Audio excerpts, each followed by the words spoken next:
y que ese rechazo, por lo tanto, generaban una acción favorable o contraria según se usaban esas determinadas palabras. La pregunta que se hacía en las encuestas era: ¿es usted favorable, resumiendo, ¿es usted favorable a que España entre en la OTAN? La gente decía no. Pero curiosamente,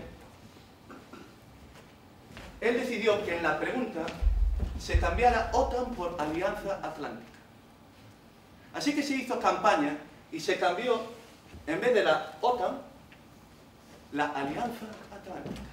El poder transformador de las palabras. Nadie fue calle a calle, piso a piso, ciudadano a ciudadano, diciéndole los argumentos favorables de entrar en la organización. La gente tenía una percepción contraria porque veníamos de una dictadura en la que se apoyaba lo que se denominaba el imperialismo y el colonialismo yanqui. Así que la tan manida palabra OTAN generaba mucho rechazo.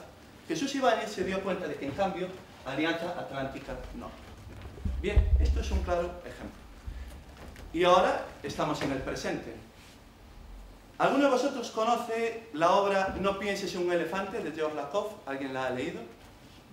Bueno, veo que algunos sí, 2 personas. Todos deberían leer este libro. Establece cómo a nivel de comunicación se crean marcos, estructuras sinápticas en las que se encaja a la sociedad a usar un lenguaje y a interpretar la realidad de esa manera. Bush y los republicanos lo hicieron durante años. Este es un programa que usamos los que elaboramos discursos e interpretamos discursos para saber cuáles son las palabras más repetidas en el discurso de un determinado político. En el discurso de George Bush sobre Oriente Medio y terrorismo, es curioso que él mezclara las dos cosas, las palabras más repetidas, como podéis observar, eran terror, terroristas, terrorismo, septiembre, guerra y violencia. Así que durante varios años logró crear en la sociedad un estado en el que el lenguaje, la percepción de la realidad y las necesidades de la sociedad tenían que ir encaminadas a solucionar estas cuestiones. Bien, ¿vosotros realmente pensáis que esa percepción de la sociedad cambia porque sí? A veces la sociedad lo demanda, pero tiene que venir alguien que interprete esa necesidad de cambio y cambie el lenguaje y cambie nuestro marco. Bien, el mismo discurso de Obama sobre Oriente Medio hace unos años. Confianza, podemos hacer, momento, espíritu, libertad. Que alguien levante la mano si ve la palabra terror o terrorismo en este discurso.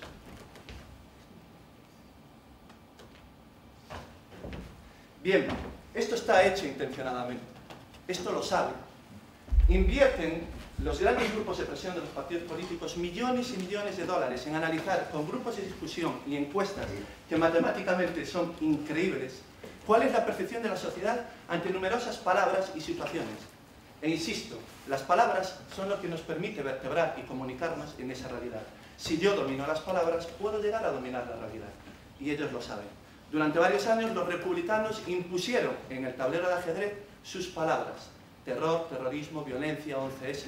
Y los demócratas picaron el anzuelo y usaron ese mismo lenguaje. Así que la sociedad reconoció que tenía más credibilidad el partido republicano porque ese lenguaje era propio de los republicanos, no era propio de los demócratas. Y así lograron dominar durante años hasta que alguien como Lakoff asesoró a Obama de que invirtiera las palabras, invirtiera las emociones que hay detrás de estas palabras. Bien, esto es a nivel de discurso, de palabras, estructura. Pero fijaros también cómo a nivel personal, en el día a día, podemos extrapolar cómo hay palabras que son magnéticas, que generan también una cierta reacción. Con la acción hay una reacción. Y con las palabras podemos generar una acción y también una reacción.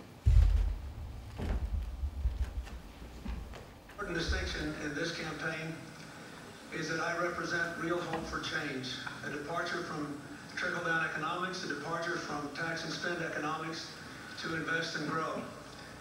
But before I can do that, I must challenge the American people to change, and they must decide. Tonight I say to the President, Mr. Bush, for 12 years you've had it your way, you've had your chance, and it didn't work. It's time to change. I want to bring that change to the American people, but we must all decide first we have the courage to change for hope and a better tomorrow. Bien. ¿Alguien ha escuchado, alguien le ha sorprendido algo de este discurso de apenas un minuto? ¿Qué es lo que más os ha llamado la atención? Change. Bien. Bueno, esto es lo que se llama en comunicación y también en marketing, que es una técnica clásica, que es la propuesta única de venta. Es decir, lo que le proponía Bill Clinton a la sociedad americana se resumía en un change, cambio, o Obama en un Podemos, yes we can. Se trata un poco de simplificar el mensaje.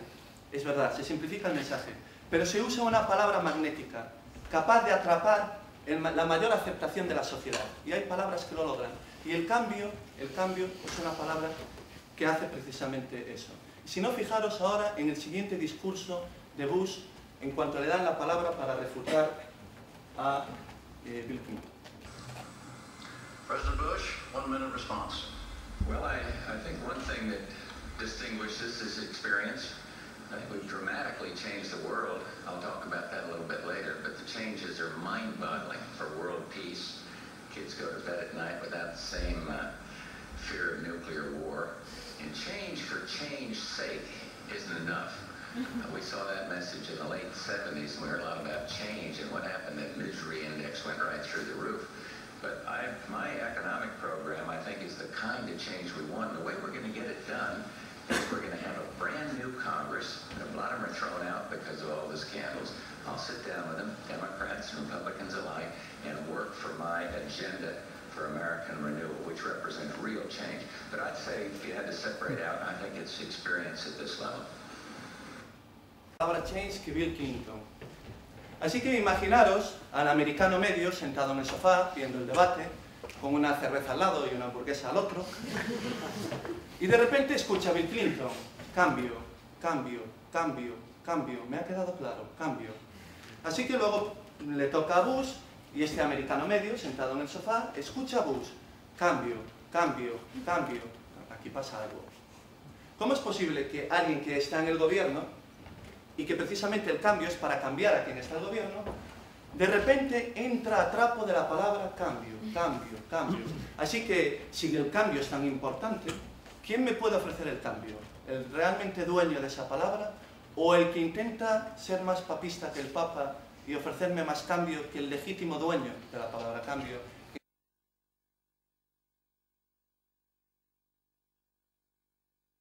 Han hecho lo mismo, hayan entrado en la trampa, si os fijáis. De repente el Partido Socialista intenta ser más papista que el Papa y suelta toda la batería y retahíla de reducción de costes, incluso de reducción de coches, cuando precisamente por un coche llevaron un traspié en la campaña en sus elecciones. Bien, como veis, todo genera una acción y todo genera una reacción. Y a veces basta con una simple palabra para poder transformar esa realidad. Ponemos el caso político, pero vayamos al caso personal. ¿Por qué en vez de carcelero hablamos de funcionario de prisiones? ¿Por qué en vez de crisis hablamos de crecimiento negativo? ¿Es que acaso el crecimiento puede ser negativo? Todo crecimiento tiene que ser positivo. ¿Por qué en vez de recortes decimos ajustes? Somos conscientes de que usar una palabra genera un efecto y usar otra genera otro. ¡Ay, qué riquiño! Eres tan bueno, pero es que eres tonto. Lo usamos constantemente, ese tipo de expresiones, ese tipo de palabras. Por lo tanto, las palabras tienen un poder transformador.